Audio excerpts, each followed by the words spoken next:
Gibson. Chair, and I'm very grateful to be able to make a contribution to today's debate, and I want to begin by thanking the honourable member for Midwinster for bringing this debate forward.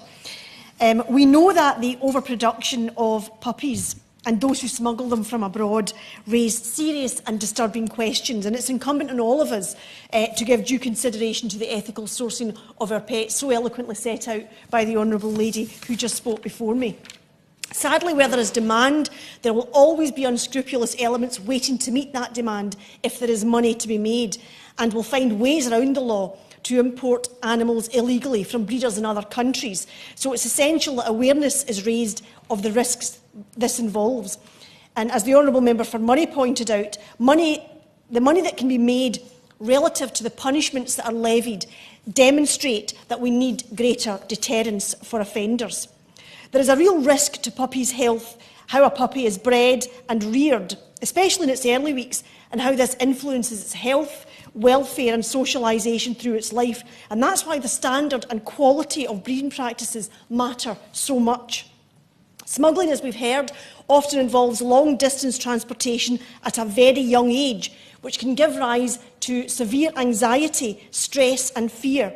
And this fear and anxiety can have a huge impact on the dog's quality of life for the rest of its life. Sadly, for too many commercial breeders, backstreet breeders and imported puppy sellers, they are driven purely by profit. The health and welfare of the animals, sadly, is not a priority. And I believe that we must work towards an end to third-party dealers, as the Honourable Lady for East Kilbride, Straven and Lesmahago and others have pointed out today. This will help to stop unscrupulous breeders, but this legislation must be drafted properly, because we've heard of the damaging changes to the pet travel scheme in 2012 resulted in an influx of puppies being illegally imported into the UK for sale from Central and Eastern Europe as well as Ireland, because we know that corrupt breeders abuse the system. Such mistakes must not be inadvertently compounded. They must be comprehensively addressed. But the fact is, we need new resolution and determination to end the illegal trafficking of pets, something the European Parliament called for only last year. And this involves, as we've heard, microchipping pets across member states of the EU, harmonising the databases. That will make it much more easy.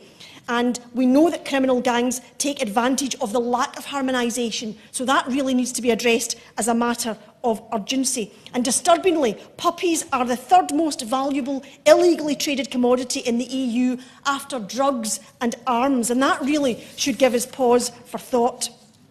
It's increasingly apparent and important that we work with our European partners to prevent the illegal trade in puppies, and it's a concern that Brexit may put a bureaucratic strain and raise bureaucratic barriers on this cooperation.